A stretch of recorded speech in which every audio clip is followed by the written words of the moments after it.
नमस्कार दोस्तों, मैं हूं लखन हॉरर स्टोरी। आपको हमारे चैनल पर स्वागत है। दोस्तों, आप सुन रहे हैं हॉरर कहानी, वो भी मेरी जुबानी। दोस्तों, आज की हमारी कहानी एक गांव के रहने वाले एक लड़की का है जिसका नाम राहुल है। चलिए अब यह कहानी राहुल के पॉइंट ऑफ व्यू से सुनते हैं। लेकिन कहानी को शुरू करने से पहले, जैसा कि आप लोगों से हमेशा कहता हूँ कि वैसे तो आप लोगों ने बहुत सी हॉरर कहानियाँ सुनी होंगी, लेकिन मुझे पूरी उम्मीद है कि आज की यह हमारी कहानी सुनकर आपको सच में डर का एहसास होने वाला है। बस मेरी आपसे इतनी गुजारिश है कि आप अगर इस कहानी को पूरा सुनेंगे तो आपको सच में बहुत ज़्यादा मज़ा आने वाला है। साथ ही अगर आप पहली बार हमारे चैनल पर आए हैं तो चैनल को भी सब्सक्राइब कर लीजिए। ऐसा करने से हमारी और आपकी नज़दीकियाँ बढ़ जाएंगी और आगे आने वाली वीडियो आप तक आसानी से पहुँच जाएगी। तो ज़्यादा समय ना लेते हुए जल्दी से अपनी कहानी को शुरू करते हैं। नमस्कार दोस्तों, मेरा नाम लखन है और मैं उन्नाव उत्तर प्रदेश का रहने वाला हूँ। आप लोगों ने अपनी ज़िंदगी में बहुत सी भूतिया और डरावनी कहानियाँ सुनी होंगी, लेकिन आज मैं आप लोगों के लिए जो कहानी लेकर आया हूँ, उस कहानी को सुनकर आप लोगों को इस बात पर यकीन होगा कि कभी कभार हम किसी ऐसी अनजान जगह पर दस्तक देते हैं जहाँ शायद हम लोगों को नहीं जाना चाहिए, क्योंकि हमारे से पहले से वहाँ कुछ ऐसी चीज़ों की रहस्यमयी होती है जिससे वह हर जगह हमारे लिए कहीं ना कहीं खतरनाक साबित हो सकती है। लेकिन फिर भी हम लोग उन सब बातों पर ध्यान ना देते हुए सिर्फ एक एंजॉयमेंट के चलते इन सारी चीज़ों को नज़रअंदाज कर देते हैं, और फिर वही चीज़ हम लोगों के लिए आगे जाकर भारी पड़ जाती है। दरअसल यह कहानी शुरू होती है यह कहानी एक छोटे पहाड़ी गांव से शुरू होती है, जहां रात के अंधेरे में लोगों के रास्ते में एक अजीब और रहस्यमयी परछाई दिखने लगी। यह परछाई किसी की भी हो सकती है, लेकिन इसकी चाल ढाल इंसानों जैसे नहीं थी। गांव के बुजुर्ग कहते हैं यह कोई अपशकुन है, जबकि कुछ लोग इसे महज भ्रम मानते थे। लेकिन एक रात जब गांव के सबसे प्यारे बच्चे राहुल की माँ उसे ढूंढने निकली, तो उसने जो देखा वह उसकी रूह तक हिला देने वाला था।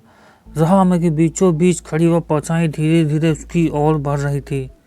उसकी चाल ऐसी थी जैसे वह जमीन पर नहीं, हवा में तैर रही हो। राहुल की माँ को चीखों से पूरा गांव जग उठा, लेकिन जब लोग वहां पहुंचे तो वहां कुछ नहीं था, राहुल भी नहीं। यह घटना पूरे गांव में सनसनी की तरह फैल गई। राहुल के लापता होने पर गांव के लोग डरे सहमे रहने लगे। किसी ने कहा कि यह परछाई एक बद्दुआ है, किसी ने कहा यह गांव की पुरानी कब्रगाह से जुड़ी है। अगले ही दिन राहुल के पिता जंगल में उसकी तलाश करने निकले, लेकिन जब वह वापस लौटे तो उनकी हालत देखकर सबके रोंगटे खड़े हो गए। उनकी आंखों में डर था, ओंठ सूख चुके थे और हाथ कांप रहे थे। वो हमारे पीछे आ रही थी, उन्होंने हकलाते हुए बोला। उन्होंने बताया कि जंगल में वो परछाई बेहद करीब आ रही गई थी और उसकी आंखें लाल जलती हुई कोयले जैसी थी। राहुल जिंदा है, लेकिन उसे वापस लाना मौत का नौता देने जैसा होगा। यह सुनते ही पूरा गांव सदमे में आ गया। गांव की माँ यह सब सहन नहीं कर पाई और उसके आंसू रोकने का नाम नहीं ले रहे थे। वह हर मंदिर, हर मजार पर गई, लेकिन सिर्फ एक ही जवाब मिला, यह परछाई सिर्फ इंसानी नहीं, ये किसी पाप की सजा है। गांव की सबसे बुजुर्ग महिला ने बताया कि कई साल पहले इसी जगह पर एक भयानक दुर्घटना हुई थी, जिसमें कई मासूम लोगों की जान चली गई थी, और तब से यह परछाई उनकी अधूरी इच्छाओं का प्रतीक बन गई है। माँ की चीखें रात के सन्नाटे में गूंजने लगी और पूरा परिवार धीरे धीरे टूटने लगा। रात के अंधेरे में गांव के कुछ साहसी नौजवानों ने परछाई के रहस्य को सुलझाने का फैसला किया। उन्होंने तय किया कि वे जंगल के उस हिस्से में जाएंगे जहां राहुल के पिता को वो परछाई दिखी थी। जब वे वहां पहुंचे तो उन्होंने पैरों पर अजीब निशान देखे, मानो किसी के नाखूनों से खरोच कर कुछ लिखा गया हो। तभी अचानक हवा में एक सड़पन फैल गया और उन सभी को ऐसा लगा जैसे कोई उन्हें देख रहा हो। जैसे ही उन्होंने पीछे मुड़कर देखा, एक डरावनी आवाज़ आई, तुम्हें भी जाना होगा, यहाँ कोई नहीं बचेगा। उन सबने डर के मारे भागने की कोशिश की, लेकिन एक ने जो देखा उसने सबको हिलाकर रख दिया।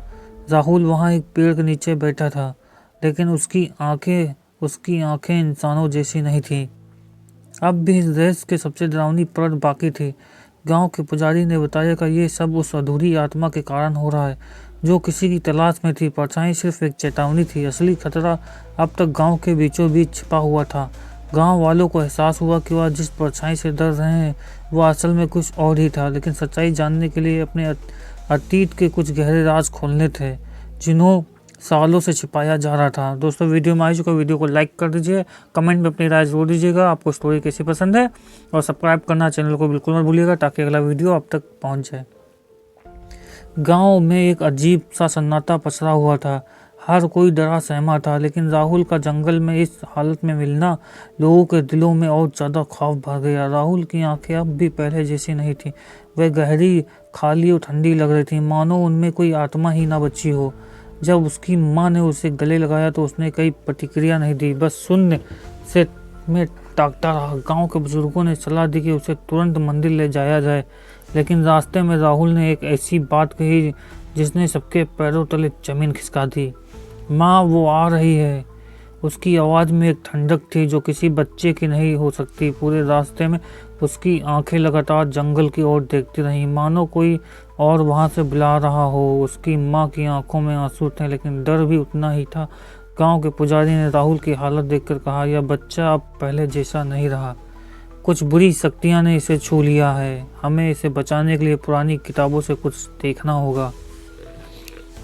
रात हुई और फिर गांव में एक बार फिर से वही रहस्यमयी परछाई दिखने लगी। इस बार लोगों ने देखा कि वह सिर्फ खड़ी नहीं थी, बल्कि गांव के चारों ओर घूम रही थी, मानो किसी को ढूंढ रही हो। अचानक राहुल घर के दरवाजे पर खड़ा होकर मुस्कुराने लगा। उसके चेहरे पर एक अजीब सी चमक थी और उसकी माँ को डर से कांपने लगा। राहुल, अंदर आओ। लेकिन राहुल बिना कुछ कहे जंगल की ओर चल पड़ा।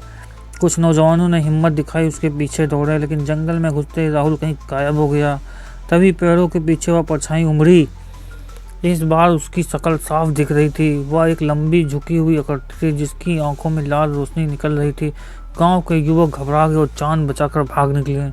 अगली सुबह गांव के सरपंच ने एक पुरानी कहानी सुनाई जो इस रहस्य से जुड़ी हुई थी। सालों पहले जंगल में एक भयानक दुर्घटना हुई थी। गांव की एक लड़की जिसका नाम वंदना था, जंगल में लापता हो गई। उसे ढूंढने की बहुत कोशिश की गई, लेकिन वह कभी नहीं मिली। कहते हैं कि उसकी आत्मा अब भी जंगल में भटक रही है। अब वह उन बच्चों को अपना और खींच रही है जिन्हें वो अपने खोए हुए बचपन की तरह देखती थी। राहुल को वापस लाने के लिए वंदना की आत्मा को शांति देनी होगी, सरपंच ने कहा। लेकिन सवाल यह था कि वंदना की आत्मा को शांति कैसे मिलेगी। कुछ लोगों ने कहा कि गांव के सबसे पुराने कुएं में कुछ ऐसा है जो इस रहस्य से जड़ तक पहुंचा जा सकता है। कुएं के बारे में कहा जाता है कि वह हर कोई अदृश्य शक्ति रहती है जो अब तक लोगों को वहां जाने से रोकती है। रात गहराते ही गांव के कुछ लोग ने हिम्मत जुटाई और उस कुएं की ओर चल पड़े। वहां पहुंचते ही उन्होंने महसूस किया कि गांव में अजीब सा बोझ था और कुएं के चारों ओर गहरा अंधेरा था। जैसे ही उन्होंने कुएं में झांका, अचानक कुएं में एक ठंडी हवा का झोंका उठा। उनमें से एक युवक ने चीख निकल गई, क्योंकि कुएं के अंदर पानी नहीं था, बल्कि वहां एक चेहरा दिखा, वंदना का चेहरा। वह चेहरा धीरे धीरे ऊपर आ रहा था और उसके आते ही पूरे गांव में हलचल मच गई। सब डर के मारे पीछे हटने लगे, लेकिन तभी कुएं से एक आवाज़ आई, मुझे वापस लाओ। आवाज़ इतनी ठंडी और डर भरी थी कि सबकी रूह कांप उठी। अब सबकी नज़र राहुल पर थी। क्या वो सच में वापस आ चुका था या सिर्फ आत्मा का माध्यम था? गांव के डर और बेचैनी अपने चरम पर थी। हर कोई बात इसको समझ चुका था कि राहुल के साथ जो हो रहा वह सिर्फ एक भटकती आत्मा की हरकत नहीं, बल्कि इसके पीछे एक बड़ा और गहरा रहस्य छिपा है। राहुल के पिता ने हिम्मत दिखाते हुए फैसला किया कि वे रहस्य को पूरी तरह से उजागर करेंगे, चाहे इसके लिए उन्हें किसी भी हद तक जाना पड़े। रात के अंधेरे में कुछ गांव वाले सरपंच के साथ उस कुएं के पास पहुंचे जहां वंदना का चेहरा देखा गया था। इस बार वे मंत्रों और दीपकों के साथ तैयार थे। पुजारी ने कुएं के चारों ओर एक सुरक्षा घेरा बनाया, ओम मंत्रों का जाप शुरू किया। धीरे धीरे कुएं से ठंडी हवा फिर उठने लगी, लेकिन इस बार वह पहले ही से कहीं ज्यादा तुरंत थी। जो चीख जैसी आवाज आई और कुएं के अंदर एक धुंधली आकृति बाहर निकलने लगी। यही वही परछाई थी जो गाँव वालों को डराती आ रही थी। परछाई की आंखें जलती हुई अंगारों जैसी थी और उसके शरीर में एक अजीब सी दुर्गंध आ रही थी। अचानक राहुल, जो अब तक चुप था, जोर जोर से हंसने लगा। उसकी हंसी किसी बच्चे की नहीं थी, वह गूंज रही थी, डरावनी थी। उसकी माँ ने उसे कसकर पकड़ा, लेकिन उसके चेहरे पर एक अजीब सी मुस्कान आ चुकी थी।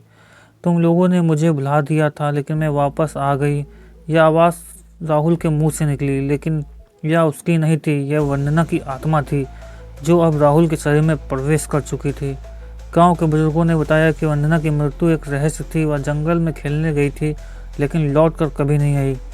कुछ लोगों का कहना था कि गांव के कुछ लोग प्रभावशाली लोग उसके साथ बुरा किया था और उसे कुएं में ढकेल दिया था। वंदना की आत्मा बदला लेने के लिए वापस आई है। राहुल के शरीर में वंदना की आत्मा पूरी तरह बच चुकी थी। उसकी माँ की आंखों से आंसू बह रहे थे। उसने पुजारी के पैरों में गिर कहा, मुझे मेरा बच्चा वापस चाहिए। पुजारी ने गहरी सांस ली और कहा, यह आसान नहीं होगा, वंदना को न्याय चाहिए। जब तक उसे न्याय नहीं मिलेगा वह नहीं जाएगी।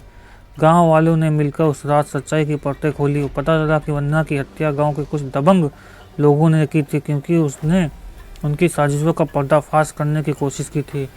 उसकी आत्मा इससे अन्याय के कारण अब तक भटक रही है। गांव की पंचायत ने उन दोषियों को बुलाया और सबके सामने सच उगलवाया। जैसे ही उन्होंने कबूल किया उन्होंने वंदना के साथ गलत किया था। एक तेज हवा चली और कुएं के पानी में हलचल मच गई। राहुल अचानक बेहोश होकर गिर पड़ा। उसकी माँ दौड़कर उसे पकड़ने लगी। वंदना की आत्मा धीरे धीरे कुएं में समाती गई और आखिरी बार उसकी आवाज़ सुनाई दी, अब मैं जा रही हूँ। सुबह होते ही राहुल ने आंखें खोली और उसकी माँ ने खुशी से रो पड़ी। गांव में एक अजीब सा सुकून था, लेकिन कुएं को हमेशा के लिए बंद कर दिया गया ताकि वंदना की आत्मा शांति से रह सके। लेकिन जब सब कुछ शांत हो गया, गांव के कोने में किसी के फुसफुसाते हुए सुना, मुझे इंसाफ अभी पूरा चाहिए। क्या परछाई सच में चली गई थी या सिर्फ एक शुरुआत थी? दोस्तों, वीडियो का अंत हो चुका है और वीडियो को लाइक कर दीजिए, कमेंट में अपनी राय जरूर दीजिएगा आपको स्टोरी कैसी लगी, और सब्सक्राइब करना बिल्कुल मत भूलिएगा चैनल को, ताकि अगला वीडियो आप तक पहुंच सके।